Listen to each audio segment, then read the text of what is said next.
Hello everyone.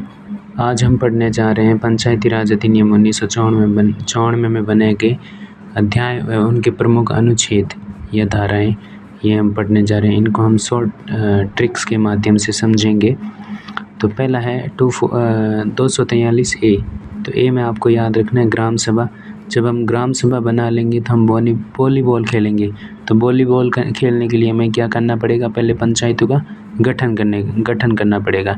गठन करने के बाद में हम उनकी संरचना बनाएंगे, मतलब उनकी टीम बनाएंगे। टीम बनाने का मतलब यहाँ है संरचना बनाने से। डी को आप याद रखना, स्थानों का आरक्षण। ई से अवधि, तो पंचायतों की अवधि 243 ई में।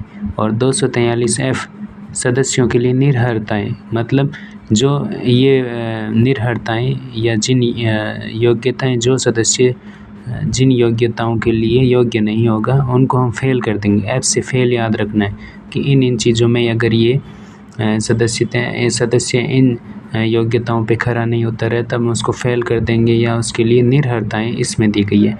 G4 जैसे हम ग्लूकोन डी पीने के बाद में शक्ति आ जाती है ना, उस हिसाब से पंचायतों की शक्तियाँ, प्राधिकार और उत्तरदायित्व है। आपको शक्तियाँ और प्राधिकार, उत्तरदायित्व ये 243 जी में याद रखना है। लेकिन जब हम कहते हैं कि एच इसका अपवाद के रूप में याद रखिए कि पंचायतों द्वारा कर अधिरोपित करने की शक्तियाँ जो है 243 एच में है। और 243 आई फॉर इनकम, तो वित्त आयोग का गठन जो है 243 आई में है। और जे से आप याद रखना जेल, तो 243 में जे से या ल का मतलब याद रखने ना लेखाओं की संपरीक्षा।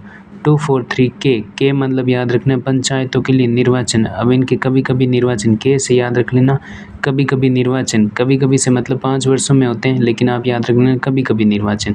243 एल ये आपको ज़्यादा इम्पोर्टेंट नहीं है, तो आप ऐसे याद रख लेना।